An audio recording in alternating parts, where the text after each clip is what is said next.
네, 여러분 안녕하세요. 오늘은 12월 3일 화요일입니다. 오늘도 좋아서 나누는 큐티 나눔 시간이고요. 네, 오늘 말씀은 요한계시록 9장 1절에서 12절까지의 말씀이 되겠습니다. 자, 오늘 말씀은 다섯째 천사가 나팔을 부는 내용이 시작이 됩니다. 그 앞에서 천사들이 불었던 첫째, 둘째, 셋째, 넷째까지의 나팔은 처음에는 땅을 태우고 그 다음에 바다를 태우고 하늘을 태우고 또 해와 달과 별들을 공격하는 그런 재앙의 시작이었다면, 오늘 시작된 이 다섯째 천사의 재앙은 어떤 재앙이냐면 사람들을 공격하는 재앙이 시작이 돼요. 그래서 그 한 별이, 천사가 나팔을 불 때 한 별이 떨어지는데, 그 별이 이 세번역 성경에서는 아비소스라고 나왔어요. 아비소스를 여는. 아비소스란 말이 밑바닥 없는 깊은 곳, 밑바닥이 없이 깊은 곳, 사탄의 처소를 의미하는 거죠. 사탄이 있는, 하나님께서 그런 사탄, 악한 자들을 벌하시기 위해 넣어놓으신 그 밑바닥이 없이 깊은, 하염없이 떨어지는 그곳. 그곳을 열 수 있는 열쇠를 받은 거예요. 누구의 허락을 통해서? 하나님의 허락을 통해서. 자의로 연 게 아니라, 자기의 어떤 능력으로 연 게 아니라, 하나님께서 그 시대 가운데 하나님의 사람들과 또 하나님의 편에 서지 못한 자들을 구분하시기 위해서 이 시험을 통해서, 이 고난을 통해서 하나님께서 일하시는 모습을 오늘 보게 되는 거죠.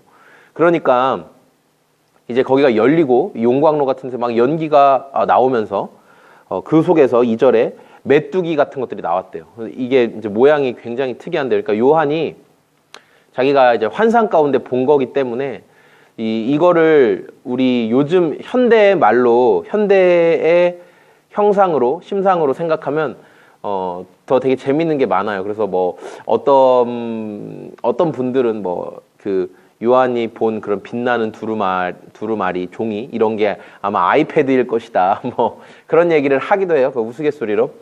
왜냐하면 그때 당시에 요한 시대에 본 환상이, 요한 시대에 본 이미지가 만약 그때 하나님께서 핸드폰을 보여주셨다고 해봐요. 지금 우리가 쓰는 스마트폰을 보여줬다고 하면 요한이 그걸 보면 뭐라고 생각했을까요?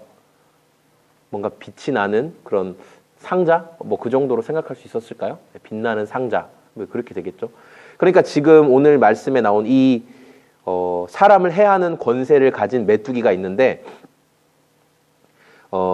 이 녀석이 전갈의 독을 가지고 있고, 생김새는 어떻게 생겼냐면 7절에 그 메뚜기들의 모양은 전투 채비를 한 말들과 같고, 그러니까 전투 준비를 끝낸 뭔가 무장한 말들과 같다는 거예요. 막 달려갈 준비가 되어 있고, 머리에는 금 면류관 같은 것을 쓰고, 그 얼굴은 사람의 얼굴과 같고, 딱 얼굴만 봐서는 또 사람이라는 거예요. 그리고 여자의 머리털 같은 머리털이 있대. 또 머리카락 같은 게 긴 게 또 있고, 이는 사자의 이빨과 같고, 근데 또 사자의 이빨과 같고, 쇠로 된 가슴막이, 이 가슴을 가리는 흉 가리는 어떤 그런 보호 장구가 또 차 있고, 또 날개 소리, 날개도 달려 있어요, 심지어. 그러면서 날개 소리는 마치 전쟁터로 내닫는 많은 말이 끄는 병거 소리가 막 붕거리면서 막, 와, 무슨 전차 같은 거, 우리로 치면 전차 같은 게 이런 소리가 나지 않을까. 그런데 그 전갈과 같은 꼬리에 침이 달려 있대요. 전갈과 같은 꼬리에 침이 달려 있어서 이 꼬리로 당하면 5달 동안 사람을 해할 수 있는 권세를 가졌대요. 굉장히 무섭죠. 뭔가 이렇게 전차의 모습을, 근데 전차에 머리카락을 붙이지 않겠죠.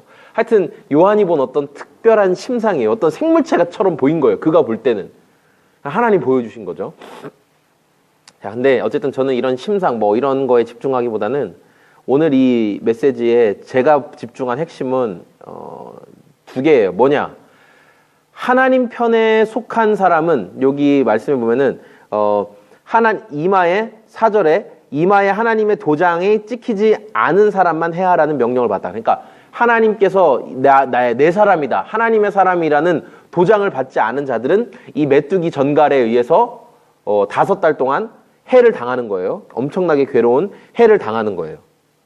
그러면 세상은 하나님 편에 속한 자와 하나님 편에 속하지 않은 자 두 부류로 그냥 나눠지는 거죠.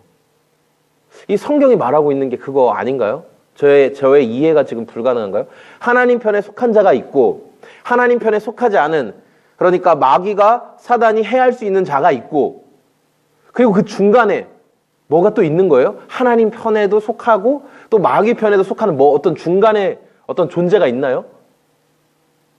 분명히 성경은 하나님 편에 속한 자, 하나님 편에 속해서 하나님의 도장 찍힘을 받은 자, 하나님의 확증, 이건 내 거야라는 보장을 받은 자와 그렇지 않은 자 둘만 있다고 하는데 중간에 뭐가 있어요? 예수님이 내가 곧 길이요 진리요 생명이라고 말씀하셨죠. 그러니까 내가 곧 길이요. 예수님밖에는 길이 없어요. 모든 사람은 길을 잃어버렸는데 그 길을 아는 분은 예수님밖에 없어요. 내가 길이요, 내가 진리요. 그리고 진리는 하나밖에 없어요. 예수님이 하나님께 나아갈 수 있는 유일한 진리가 되는 거예요. 또한 내가 생명이요. 예수님만이 생명 없는 우리에게 생명을 주실 수 있는 분이에요. 예수님이 있는 사람은 생명이 있고 예수님이 없는 사람은 생명이 없는 거예요. 아들이 있는 자에겐 생명이 있고 아들이 없는 자에겐 생명이 없느니라. 아들이 아닌, 예수님이 아닌 다른 어떤 것으로도 생명을 얻을 수가 없다는 말씀이죠. 예수님이 아닌 다른 어떤 것으로도 길을 찾을 수가 없다는 말이죠. 예수님이 아닌 다른 어떤 것으로도 진리를 찾을 수가 없다는 말이죠.